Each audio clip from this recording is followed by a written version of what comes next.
नमस्कार दोस्तों, मेरी बात में एक बार फिर आप सभी का स्वागत है।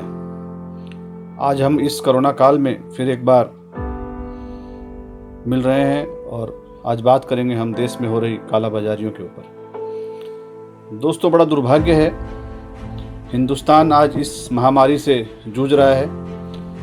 लोगों के घरों में मातम पसरा हुआ है और कुछ मुट्ठी भर लोग, कुछ चंद लोग देश में कालाबाजारी करके पैसा कमाना चाह रहे हैं। आप देख रहे हैं जो रोज के उपयोगी में और जिससे लोगों के जीवन बच सकता है, वैसे ऑक्सीजन कंसंट्रेटर लोग ब्लैक में बेच रहे हैं। 20,000 रुपये का कंसंट्रेटर 2.5 लाख में बिक रहा है। आज ही न्यूज़ में देख रहा था 600 कंसंट्रेटर दिल्ली से बरामद किए गए हैं। रेमडेसिविर इंजेक्शन ब्लैक हो रहे हैं। 800 का इंजेक्शन 25,000 में बिक रहा है।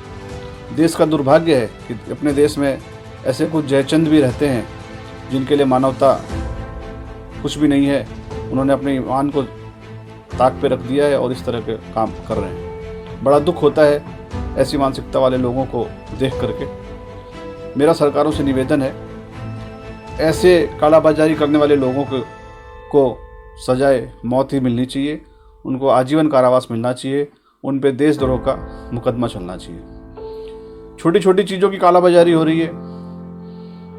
अपन जो सैनिटाइजर यूज कर रहे हैं, आज के 2 महीने पहले उसके पंप का भाव 3 रुपये होता था, आज वो 15 रुपये में ब्लैक हो रहा है। और जितनी भी कंपनियां सैनिटाइजर बना रही है उनको पंप नहीं मिल रहे हैं। जितने भी इंपोर्टर हैं या मैन्युफैक्चरर हैं, उन लोगों ने स्टॉक कर लिया है और माल नहीं दे रहे हैं। तो लोगों तक चीज़ें पहुँचेगी कैसे?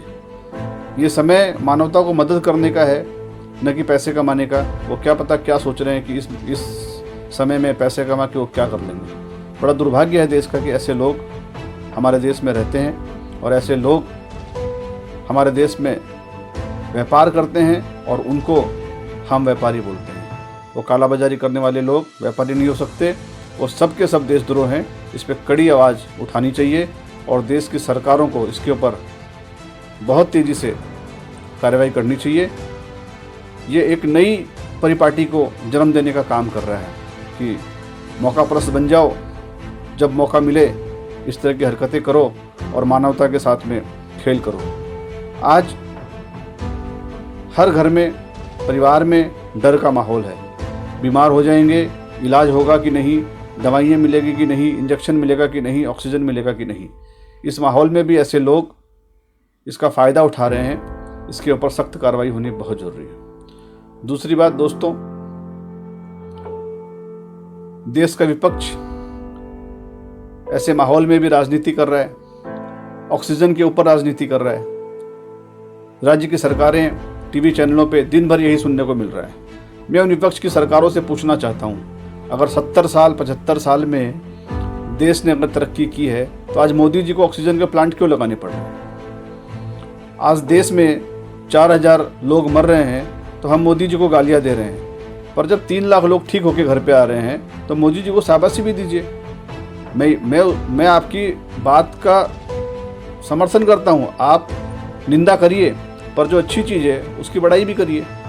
एक प्रधानमंत्री जो 24 घंटे अपने देश को दे रहा है, उसकी पूरी टीम काम कर रही है, उस पर आप कुछ बात नहीं कर रहे हैं। उसके लिए आप अच्छा बोल ही नहीं रहे हैं। हमारे न्यूज़ चैनल भी उनकी नेगेटिविटी दिखा रहे हैं। ये बड़ा दुर्भाग्य की बात है।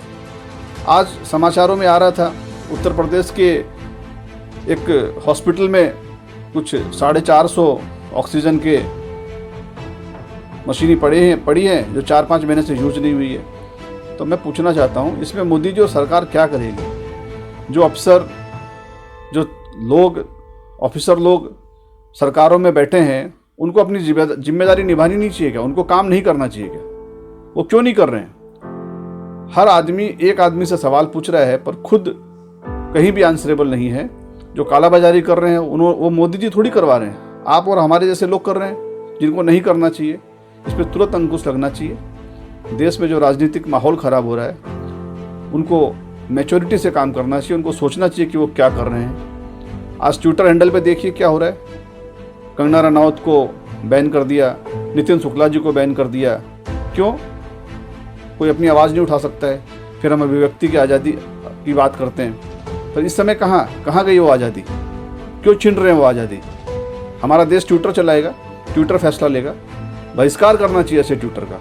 और देसी ऐप है, उनको सब्सक्राइब करिए, उस पर आइए। हमारी बात रखने से हमको कोई रोक नहीं सकता है। तो मेरी फिर से निवेदन है सभी देशवासियों से, ऐसे कालाबाजारी करने वालों की पोल खोलिए, उनकी कंप्लेन करिए। और सरकारों से निवेदन है, हरकत में आइए और ऐसे दुस्साहस को बिल्कुल रोकिए और उनके ऊपर देशद्रोह का मुकदमा दर्ज करके चलाइए। बहुत बहुत धन्यवाद। भारत माता की जय।